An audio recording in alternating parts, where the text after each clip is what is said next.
പരിശുദ്ധാത്മാവേ എന്നിൽ വന്നു നിറയണമേ. പരിശുദ്ധാത്മാവേ കൃപ ചൊരിയണമേ. പരിശുദ്ധാത്മാവേ ശക്തി പകരണമേ. പരിശുദ്ധാത്മാവേ കൃപ ചൊരിയണമേ. പരിശുദ്ധാത്മാവേ ശക്തി പകരണമേ. പരമകാരുണ്യകനായ ദൈവമേ, സകലത്തെയും സൃഷ്ടിച്ച തമ്പുരാനെ, സകലത്തെയും പരിപാലിക്കുന്ന ദൈവമേ, അങ്ങയുടെ മഹനീയമായ ദാനങ്ങളെ ഓർത്ത് ഞങ്ങൾ അങ്ങേക്ക് നന്ദി പറയുന്നു. അങ്ങയുടെ കൃപാവരങ്ങളെ ഓർത്ത് ഞങ്ങൾ അങ്ങയെ സ്തുതിക്കുന്നു. Hallelujah hallelujah hallelujah hallelujah. ദൈവമേ, ശുശ്രൂഷയിൽ പങ്കെടുക്കുന്നു എല്ലാ സഹോദരീ സഹോദരന്മാരെയും അങ്ങയുടെ കരങ്ങളിൽ സമർപ്പിച്ചു പ്രാർത്ഥിക്കുന്നു. രോഗികളും പീഡിതരും ക്ലേശങ്ങളാൽ വലയുന്നവരുമായ എല്ലാവരെയും, ജീവിതത്തിന്റെ പ്രത്യാശ നഷ്ടപ്പെട്ടു പോയവരെ, നിരാശയുടെ പടുകുഴിയിൽ കഴിയുന്നവരെ, ജീവിതത്തിൽ വലിയ തകർച്ചകൾ കഴിയുന്നവരെ കർത്താവേ നിന്റെ കരങ്ങളിൽ സമർപ്പിച്ചു പ്രാർത്ഥിക്കുന്നു. മനസ്സിൽ തളം കെട്ടി നിൽക്കുന്ന ദുഃഖത്തിന്റെ കരുനിഴലുകളെല്ലാം അങ്ങ് നീക്കിക്കളയണമേ. പ്രത്യാശയുടെ പൊൻകിരണം വീശണമേ എന്ന് പ്രാർത്ഥിക്കുന്നു. നഷ്ടപ്പെട്ടു പോയ സന്തോഷമെല്ലാം തിരികെ നൽകണമേ. നഷ്ടപ്പെട്ടു പോയ മനസ്സിന്റെ സമാധാനവും സ്വസ്ഥതയും കർത്താവേ അങ്ങ് തിരികെ നൽകണമേ എന്ന് പ്രാർത്ഥിക്കുന്നു. ഞങ്ങളെ ഭരിക്കുന്ന ആകുലതകളും ഉത്കണ്ഠകളും, ഞങ്ങളെ ചൂഴ്ന്നു നിൽക്കുന്ന കഷ്ടകാലത്തിന്റെ ഓർമ്മകളും, നാളുകളായി ഞങ്ങൾ ചുമക്കുന്ന ഞങ്ങളുടെ മനസ്സിന്റെ ഭാരങ്ങളും മുറിവുകളും എല്ലാം അറിയുന്ന ദൈവമേ നിന്റെ സന്നദ്ധയിൽ സമർപ്പിച്ചു പ്രാർത്ഥിക്കുന്നു. ഈ ആരാധനയുടെ മണിക്കൂറിൽ മനസ്സിനെ സ്പർശിക്കണമേ.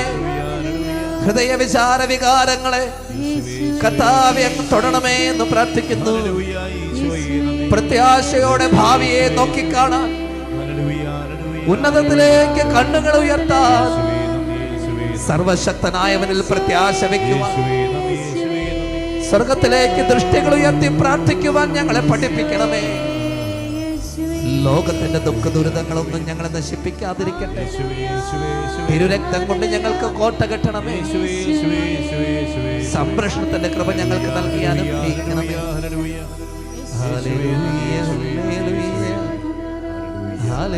Hallelujah hallelujah hallelujah hallelujah.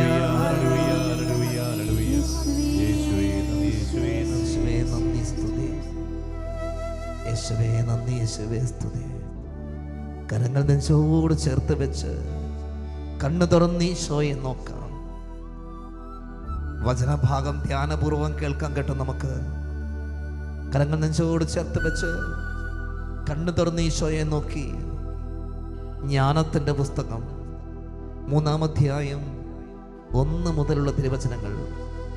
ജ്ഞാനത്തിന്റെ പുസ്തകം 3-ാം അധ്യായം 1 മുതലുള്ള തിരുവചനങ്ങൾ.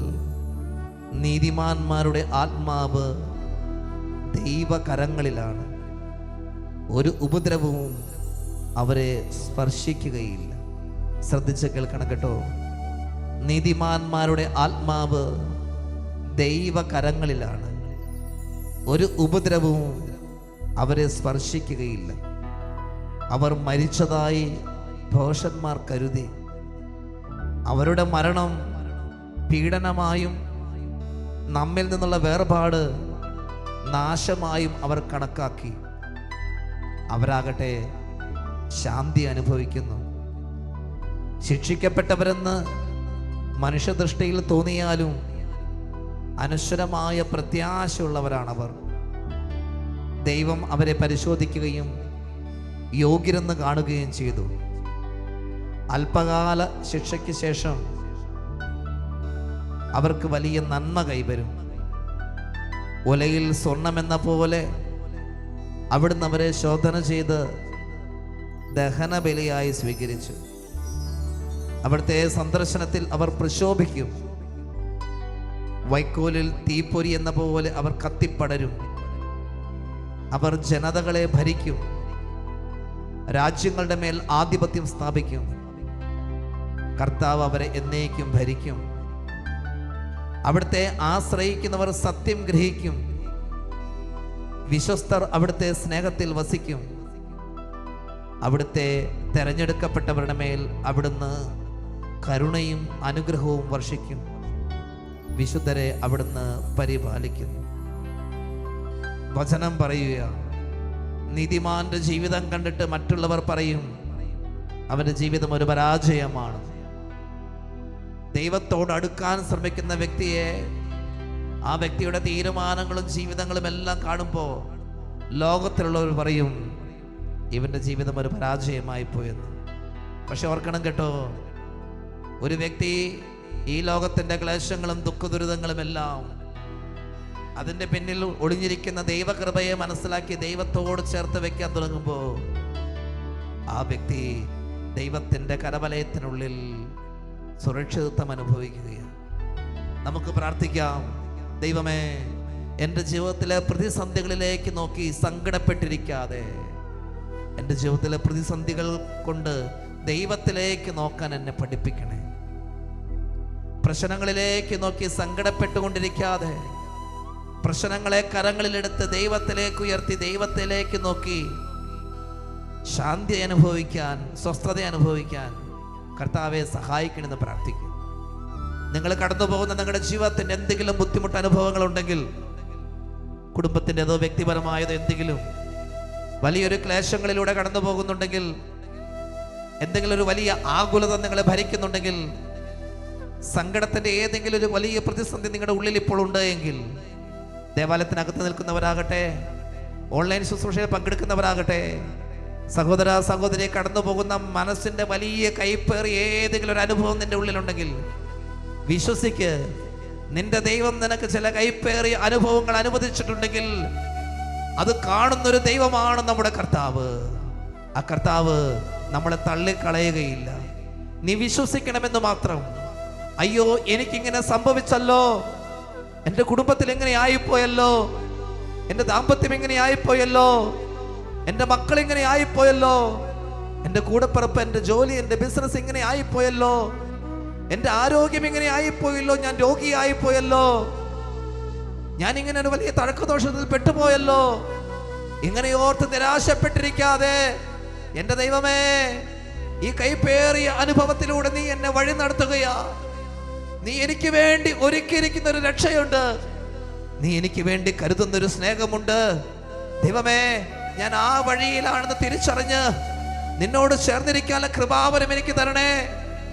സങ്കടങ്ങളിലേക്ക് നോക്കി, പ്രശ്നങ്ങളിലേക്ക് നോക്കി തളർന്നിരിക്കാതെ, വിലപിച്ചുകൊണ്ടിരിക്കാതെ, പ്രശ്നങ്ങളെ എടുത്തുയർത്തി ഉന്നതത്തിലേക്ക് നോക്കി ദൈവത്തിൽ പ്രത്യാശ അർപ്പിക്കാൻ കർത്താവ് എന്നെ സഹായിക്കണേ.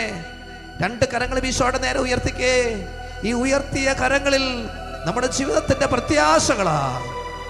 പ്രത്യാശയോടെ നമ്മൾ പ്രാർത്ഥിക്കുന്ന പ്രിയമുള്ളവരെ, ജീവിതത്തിലുണ്ടായ വിപരീത അനുഭവങ്ങൾ, ഒരുപക്ഷെ എത്ര പരിശ്രമിച്ചിട്ട് നമുക്ക് മാറ്റാൻ പറ്റാത്ത ചില ജീവിതത്തിലെ ചില അവസ്ഥകൾ, ഇനി എന്തു ചെയ്യണമെന്ന് അറിഞ്ഞുകൂടാ, ഒരു തീരുമാനമെടുക്കാൻ പറ്റുന്നില്ല, മുന്നോട്ടുള്ള കാൽവെപ്പുകൾ വിറയ്ക്കുന്നത് പോലെ എന്തു ചെയ്യണമെന്ന് അറിയാതെ വലിയ സങ്കടപ്പെടുന്നു, ഭയത്തിന്റെ നിഴലിൽ കഴിയുകയാ.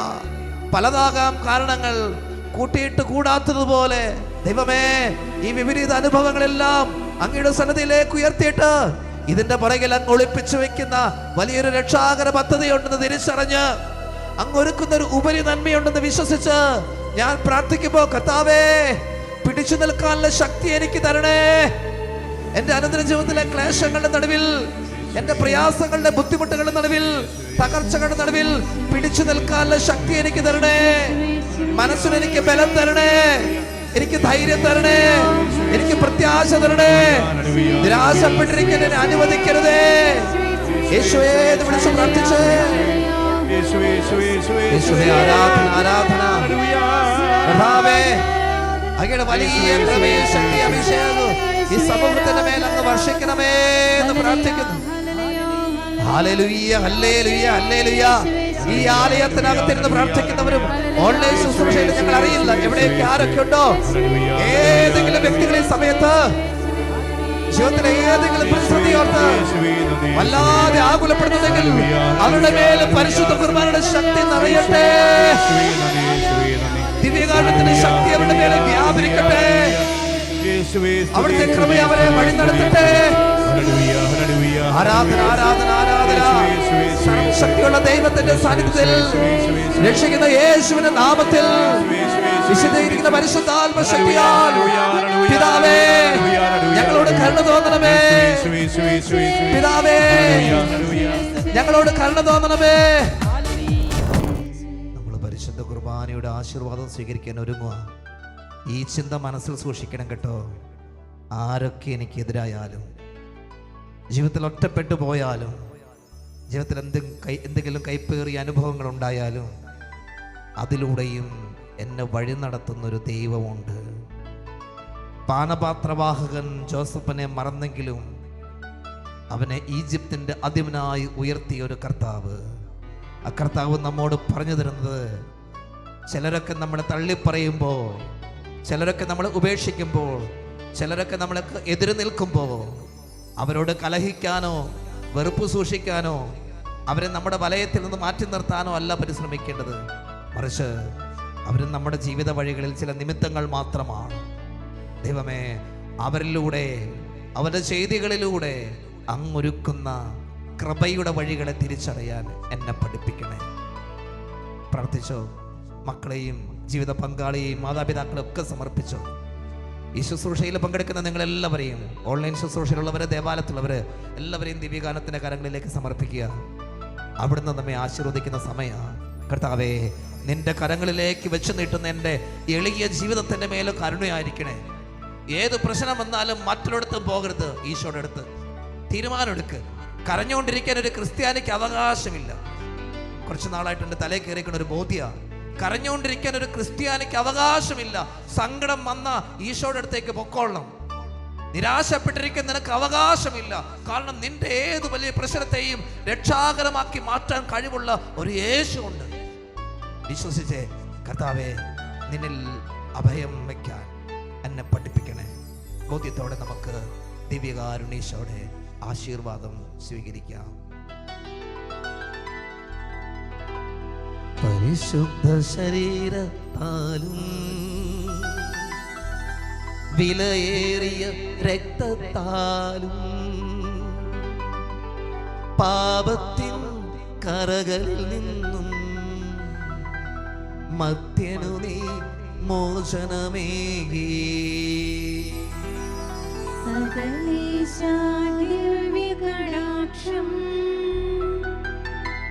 തൂകണമേ വത്സലസുതരിൽ. നിർമ്മലരായി ജീവിച്ചിടുവാൻ